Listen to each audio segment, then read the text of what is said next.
maybe the season was surprising to some people. We should say Ted Lasso, incredibly decorated television show. It Oh yeah, won pretty much every Emmy that it could have won last month. So, this for season one. for season 1. And this show I think has been kind of knighted as like a feel good television show. And I got to be honest, like catching up on it definitely felt very good watching it. It's definitely a show that lifts you up, especially season 1. Season 2 has seen a little bit more of a mixed reception at times, Right. a little more up and down. You finished it, I finished it. Just general reaction at first to the season. A positive, and more positive than I expected because Ah, and I wasn't the highest person on season one. I liked the show, but I didn't love the show. I think for me that was partially because I don't find it that funny. Like the joke telling, the laughs per minute is not on the level of like a What We Do in the Shadows or even Hacks, you know. So the feel good stuff is great, and that's mainly because it's different and unlike most other popular shows we've gotten recently. Right, Ted is definitely not Walter White, you know. yeah. Not even Michael Scott. He's really good.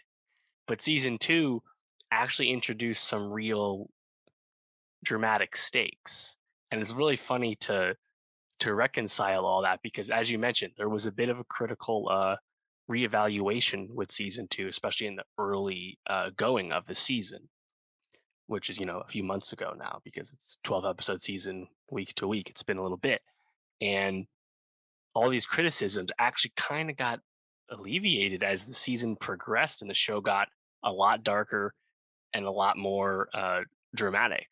So it alleviated a lot of my concerns at the end, and I'm actually more interested in season three than I ever was in season two or season one for that matter. So I was impressed and a bit surprised because I just didn't see it coming. Well, I think the episode to episode like highs weren't as good, and certain things I felt really let down by, like the beard bottle episode. I thought could have been so much more interesting and Right. fun, and just was really a letdown to me.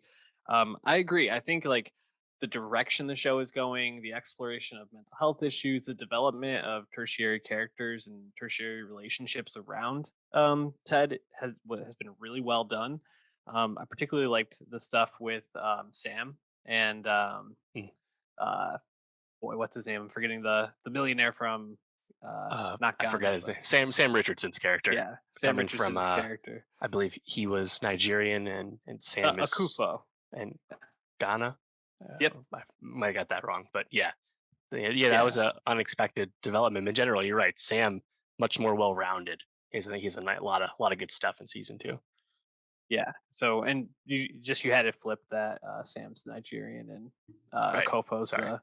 the Ghanaian. But yeah, I really liked the stuff with Sam and his development there. Um, and then of course I think Nate is probably the Mm. character that has developed the most. Maybe not in the best way, but I think you see him come into being the villain or Yeah, the antagonist, so to speak. What did you think of that twist? I thought it was great, and it's another big answer to earlier concerns with the second season because when we're at the end of season one, beginning of season two, quite quickly it's like, well, Rebecca, she's not the villain anymore. She was Nope. basically the main villain of the first season and basically rooting against Ted and the team to get back at her ex-husband, right? That's gone, and Rebecca's just totally a good character now. Roy comes back into the fold as a coach, and then Jamie Tart joins the team and more or less becomes a completely different character in terms of how he interacts with everyone on the team. Even if he still has some demons, he's a lot gooder. So like there wasn't really any like conflict week to week anymore. Obviously, was it Richard, whoever the ex-husband character, Yeah. kind of looms in the background, but he dips in and out. So it really wasn't like a week to week conflict, and that conflict became whichever character's personal demons happened to be coming up that week, especially Mm. towards the end of the season. And the way they like slow play Nate's turn, someone who he's feeling marginalized, but then taking that too far and basically backstabbing the team But in the process, having a great comment, a lot of criticisms of the show because Nate kind of espouses, I think, a lot of comments, right? How the fuck is Mhm. Ted Lasso still this coach? Why doesn't he know anything more about soccer now? This is his second season doing this. You Yep. know, having all that happen, I thought was really great. And Yeah. and it's him being the West Ham coach now, leading into Brilliant. season three. I'm actually like stoked. Yeah, dressing like Darth Vader. Also, like his hair change like over the season being Yes, like one of the indicators of his like turn. I thought was like a really like nice touch. But I agree. I think it's like not only bringing to light the commentary about the show, the negative commentary about the show into the show, but also I think just how a character like Ted, who is so good, um, can have this sort of effect on people. Not necessarily that this is like a normal reaction from Nate, but Ted did build him up a lot in the first season, and you do see him, kind of just like there, but he gets, Roy as the other head coach who then kind of becomes the apple of Ted's eye, so to speak. Um, and that it just extrapolates all of these things going on in Nate's life and the effect that Ted had in a negative way, even though Ted's goodness still shines through most of the season. Thought it was really well done. And I also think it kind of sets up that this is a 3 season show, according to the show co-creator Bill Lawrence, and it kind of sets up that this next season is probably going to make Ted come to terms with himself, and most likely, I imagine, go back to the United States at the end, see right. his son. But I think it sets up nicely to have a 3 season arc now that Nate is like the big bad for one more season. Yeah, So totally. Um, I also really liked a lot of the stuff with Keely and Roy in the relationship. Kind of curious where that goes from here because Keely leaving the team, uh, feels a bit in the periphery of the show. I hard pressed to feel like they just take Juno Temple off the show. She was mhm. just Emmy nominated for season one. And in general, I wouldn't put it past them to make more than 3 seasons, given how rapturously received the show Yeah. has been. It's by far the biggest show on Apple TV Plus. So TBD, I guess, there a little bit. Um, did you have any moments that were like by far the funniest moment? Again, it's not a show with like the The best laughs on funniest moment. TV, but in general, it has a comedic tone. So things happen. For me, I really like episode 10 in general, the funeral episode. Mhm. And just 'cause a lot of good conversations there, again, the dramatic stuff coming up. But there was just a one liner from Roy when he's eating the apple Mhm. and he's like, tastes like dead people. I thought that was the funniest thing, the apple he got from the church. But did you Yeah. have anything that was really funny to you?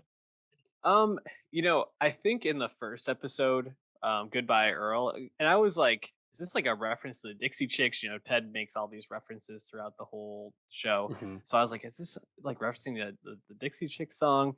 And then when one of the players steps up and kicks the shot right into the dog who blocks the kick from going in. It Yeah, just, Danny even though it Rojas. was sad to see the dog die that way, I thought that was like a Yeah. pretty funny ending to the season or the show, I should say.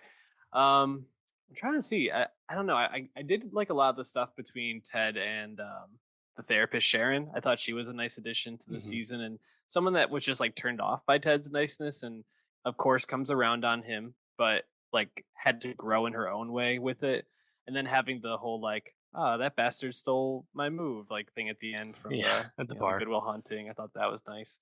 Um, I agree. I think overall, episode 10 was probably my favorite of the season. I just thought it set up a lot of growth for Rebecca with her family. Um, but yeah, I don't know if there's anything else that stood out comedically to me. Did you have any other moments? Not really. I mean, I appreciated seeing the in sync bit in episode 11 where they're doing Mhm. the bye bye bye choreography.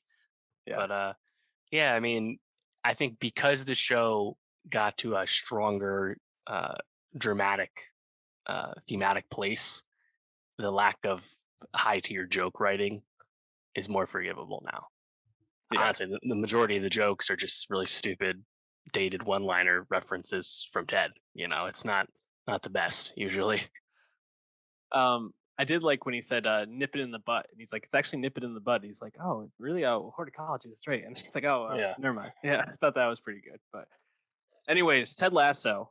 I think development and definitely improvement. Maybe not as consistently good to good week to week, but the show's moving in a good direction.